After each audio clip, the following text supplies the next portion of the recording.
Welcome again, and we start to look at this other topic now, and this topic is post-war alliances. Post-war alliances, that is the alliances that were formed after the Second World War. As we know, the Second World War ended in 1945. The last country to be defeated or to surrender was Japan.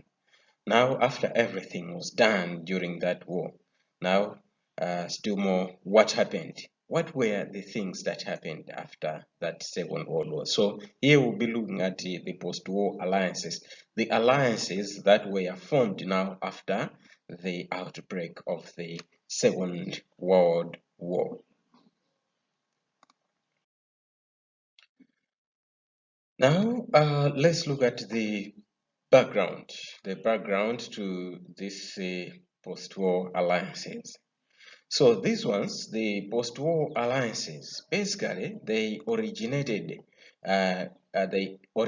from the suspicion between the capitalists, that is the Western Europe or Western countries, and the communist Russia.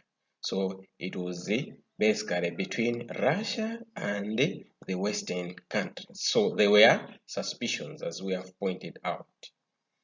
Now, this mistrust started in 1918.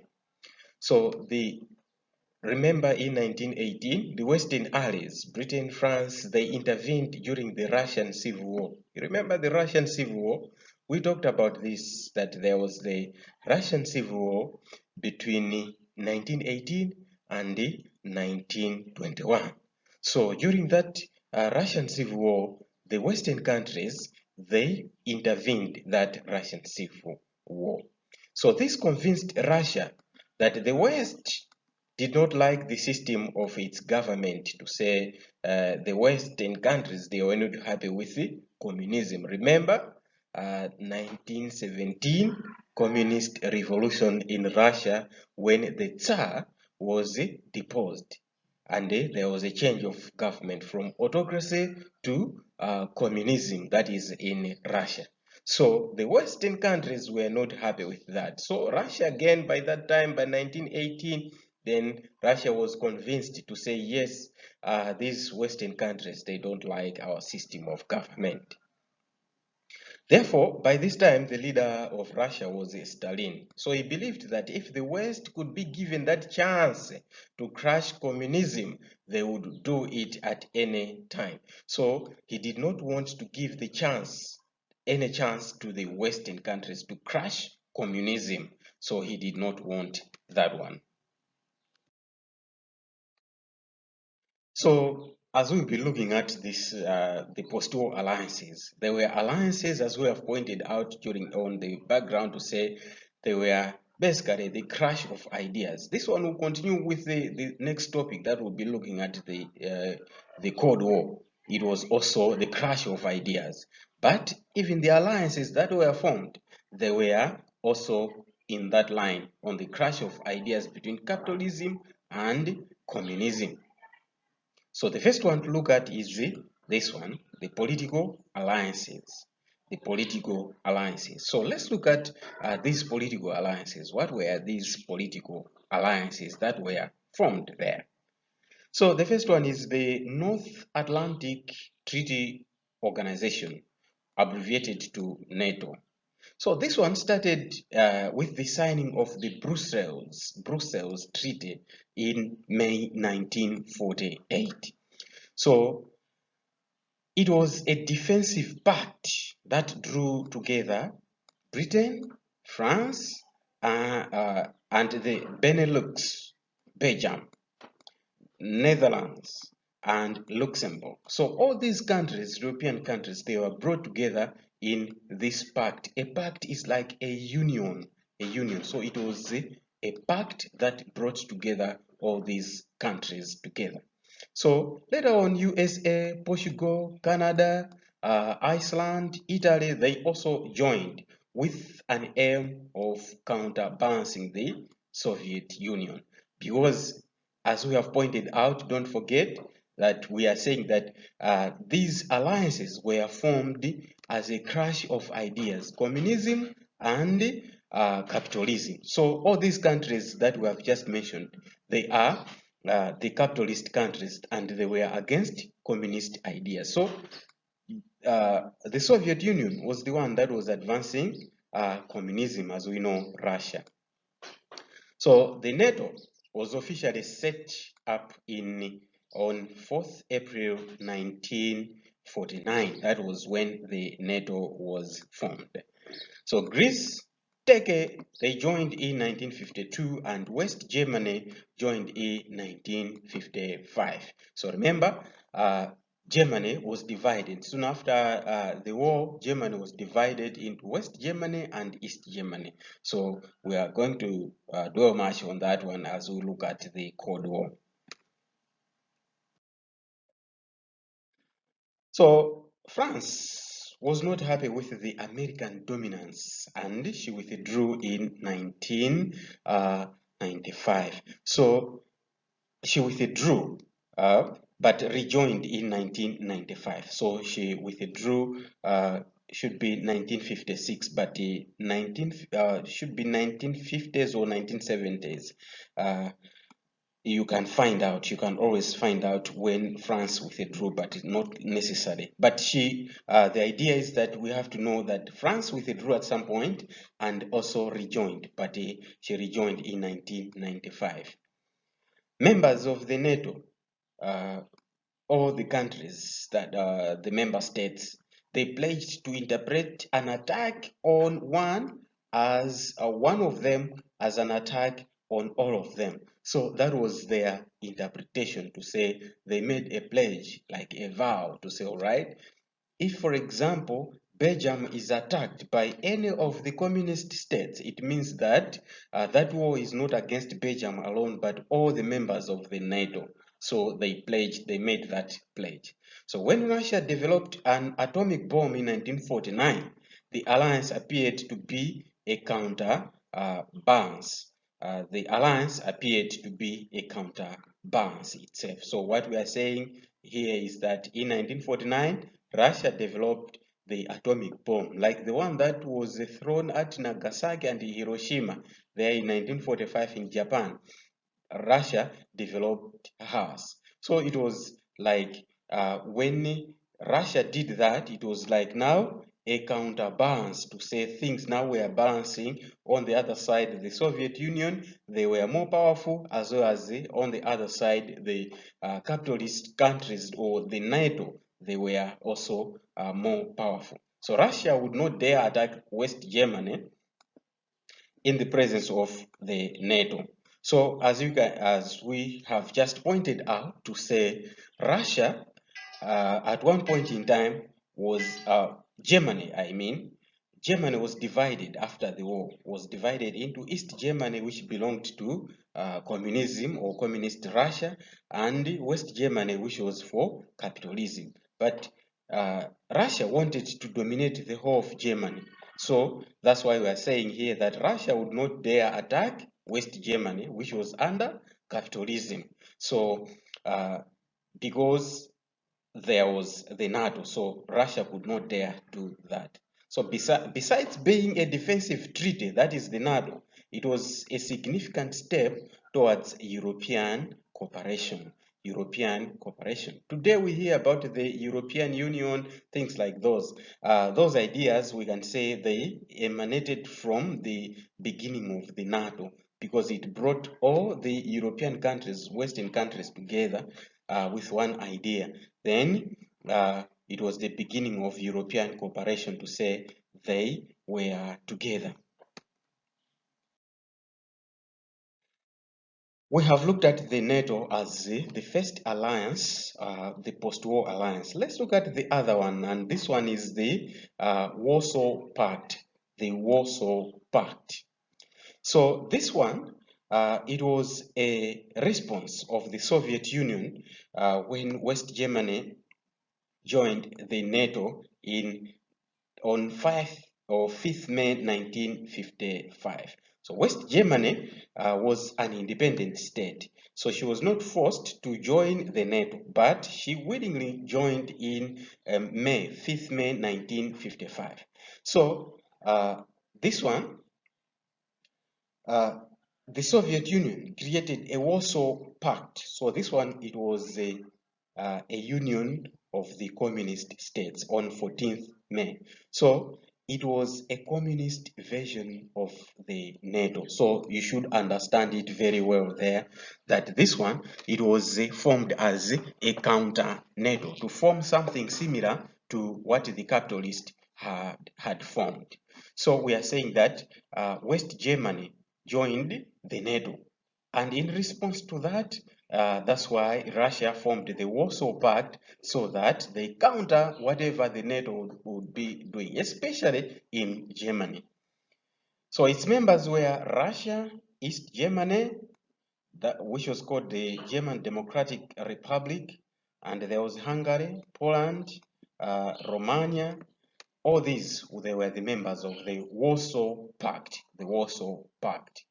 So with this agreement, Russia could station troops in East Germany, that is, or in East Europe, meaning to say now Russia was able to put his military or weapons in Eastern Europe in different countries, that is, all these countries that we have just mentioned, Romania, Poland, and others. Now, apart from political alliances, there were also the economic alliances. Now let's look at these economic alliances. What were these economic alliances that were formed after the Second World War? So the first one is the Communist Information Bureau. The Communist Information Bureau. The Communist Information Bureau, which was abbreviated to Comniform. So it was set up by the Soviet Union in September 1949. So the major aim was to spread communism and cooperation amongst the communist states. Remember the communist states that we have just mentioned, Romania, Hungary, and the like. So all those, to bring them together, then Russia thought of creating this Communist Information Bureau. So this Communist Information Bureau restricted communist states' contact with the West. So here is another important point that we have to note. These members that were in the Communist Information Bureau or the Warsaw Pact, they also pledged an allegiance, total allegiance to this communism, and not to have any contact with the capitalist West. So that's what happened here. So Yugoslavia was expelled for failing to cooperate. So at one point in time, Yugoslavia had contacts with the capitalist states of Russia, France, and as well as Britain. And with that, then she was expelled from the Warsaw Pact as well as the Communist Information.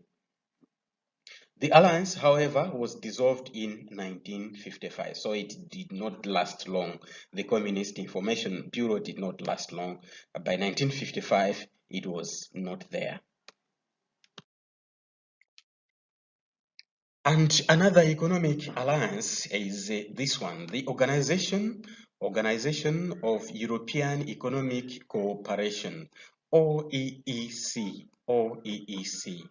So it was formed in 1948 to administer funds from the USA. So this one, it was formed by the capitalist West, the Western European countries. They formed this organization or cooperation.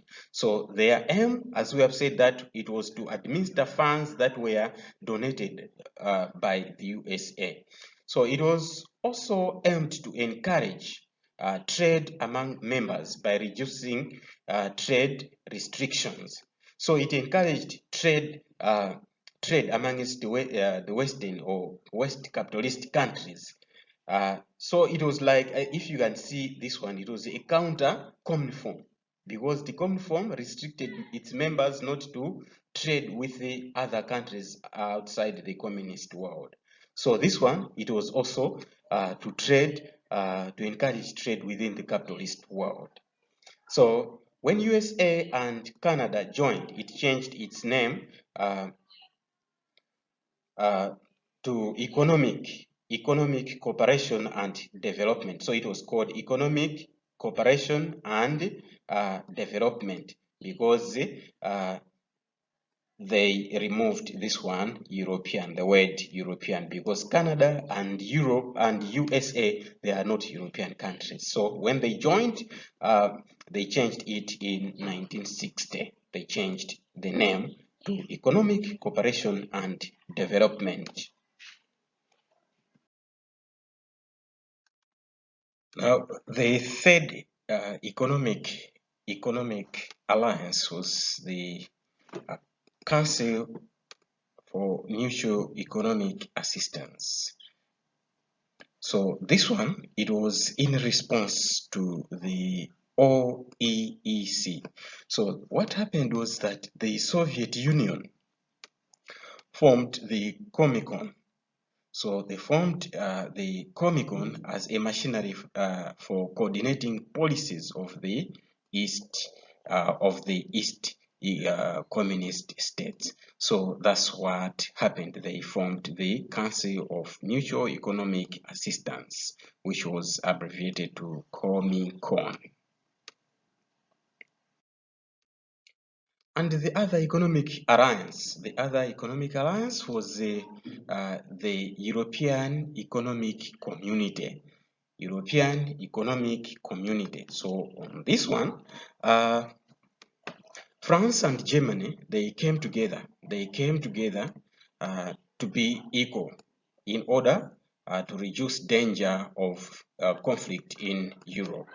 So the prosperity and the superpower status of Russia posed a threat to peace in Europe. So things change really.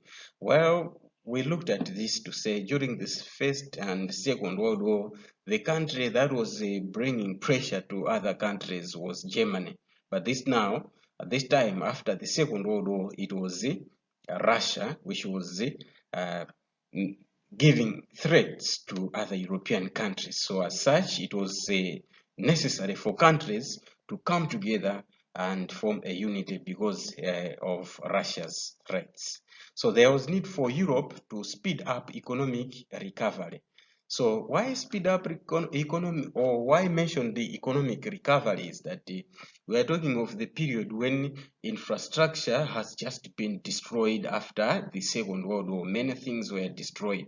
Therefore, many countries in Europe, they were also facing problems. Germany, Russia, and many other countries. So it was needed, therefore, that they come together and build their economies as a community. So that's why they formed this one, the European Economic Community.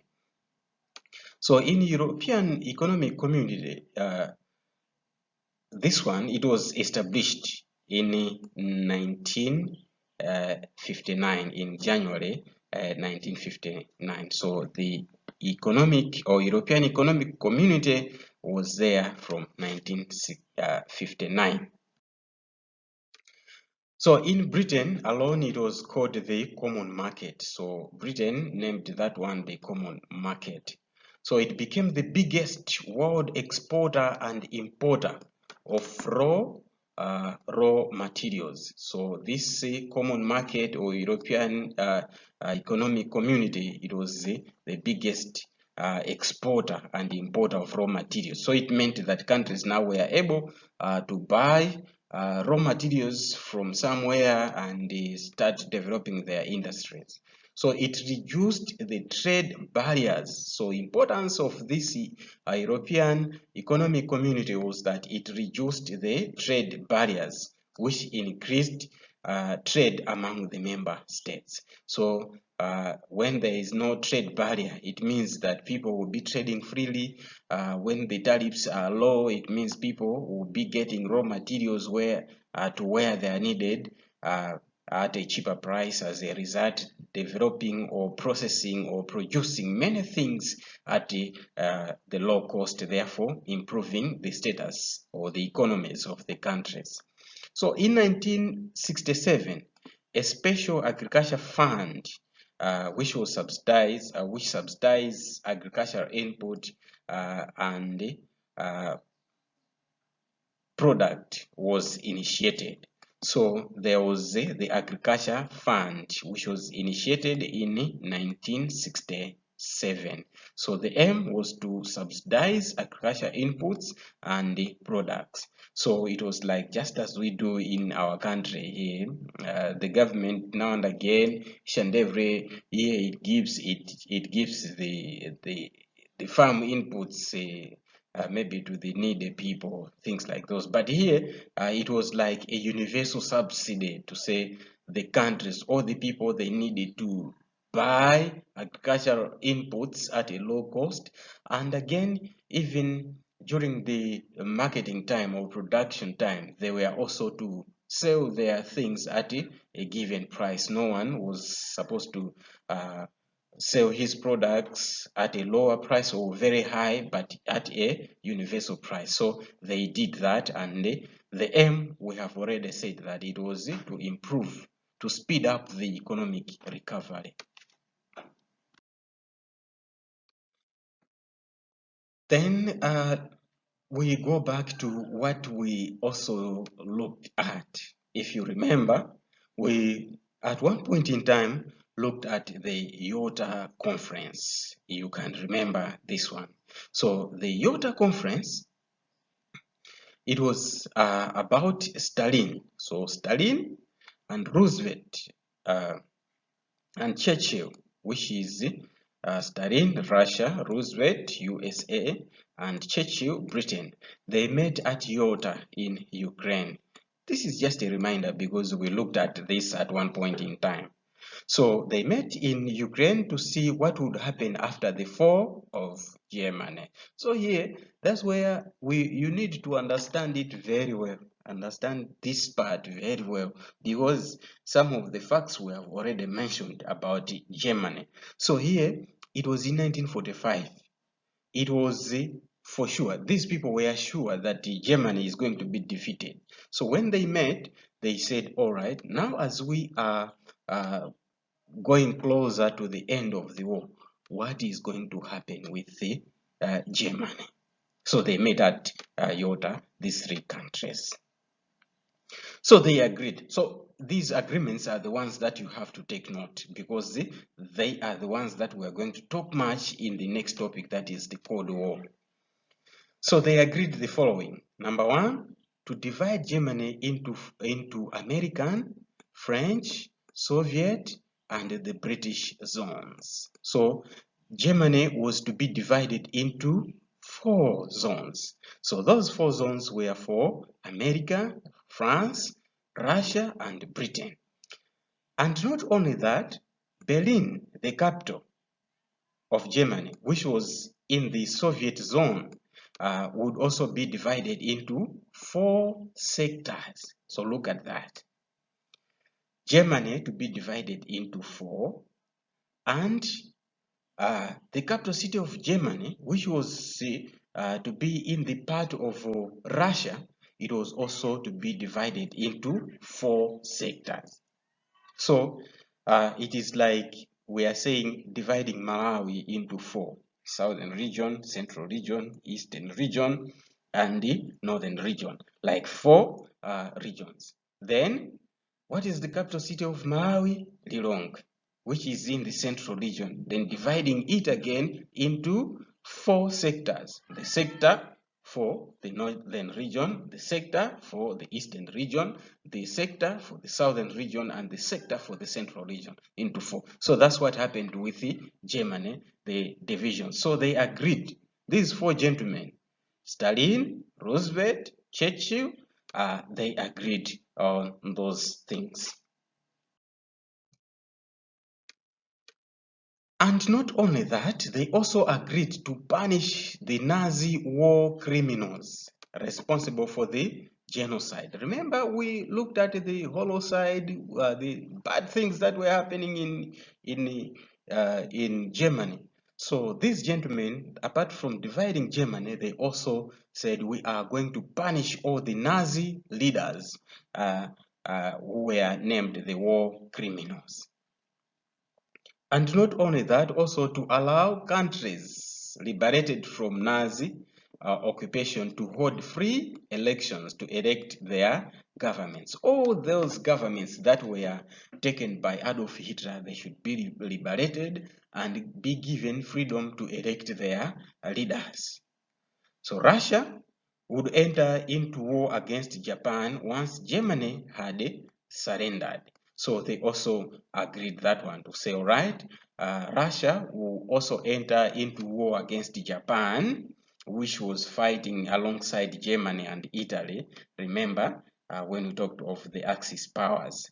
So they agreed that, okay, Russia as of now should not fight against Japan, but only after Germany has surrendered. That's when Russia would join the war against Japan. All of them would join the United Nations. They also agreed there to say, all right, they were to join the United Nations. Stalin, which is Russia, was allowed to get East Poland on condition that he did not interfere in Greece, where the British were preventing communist takeover. So that was another agreement there at the Yalta Conference 1945. So those were some of the agreements.